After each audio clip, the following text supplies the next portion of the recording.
intense battle to bring home a wrongly deported Maryland man. Thank you for being here with us at 6 o'clock. I'm Lorenzo Hall. And I'm Leslie Foster. And tonight, the White House is firing back at one Maryland lawmaker who is trying to secure his return. Maryland Senator Chris Van Hollen traveled to El Salvador this morning.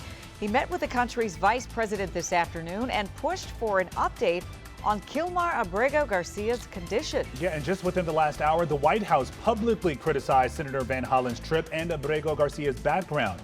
Our Rafael Sanchez-Cruz has been following every new development in this case, and we know, Rafa, the White House had some pretty strong things to say tonight. Tell us more. Yeah, that's right, Lorenzo. This comes as the Trump administration has faced pressure to show the evidence that Kilmar Abrego Garcia is an MS-13 gang member. So here's the evidence that we have so far. It all started 4 hours ago when the Department of Homeland Security released what they say are court filings from 2021 that allege that Abrego Garcia's wife attempted to obtain a temporary restraining order against her husband, claiming he had assaulted her.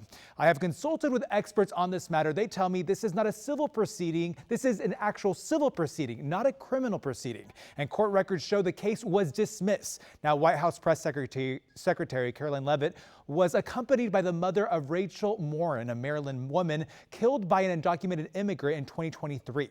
Leavitt read what she says is the evidence that ties Abrego Garcia to the notorious MS-13 gang. Let's listen. And when Kilmar Abrego Garcia was originally arrested, he was wearing a sweatshirt with rolls of money covering the ears, mouth, and eyes of presidents on various currency denominations. This is a known MS-13 gang symbol of hear no evil, speak no evil, see no evil. Abrego Garcia was also arrested with 2 other well-known members of the vicious MS-13 gang. I want to be very clear, we have not seen those images that she's alleging. Now, we have reached out to the lawyers representing Abrego Garcia for comment about those allegations. We have yet to hear back. And as we know, they insist the father of 3 has never been convicted of any crime here in the U.S. or in El Salvador. This was something brought up today by Senator Chris Van Hollen when he met with the vice president of El Salvador, Felix Ulloa. Let's listen.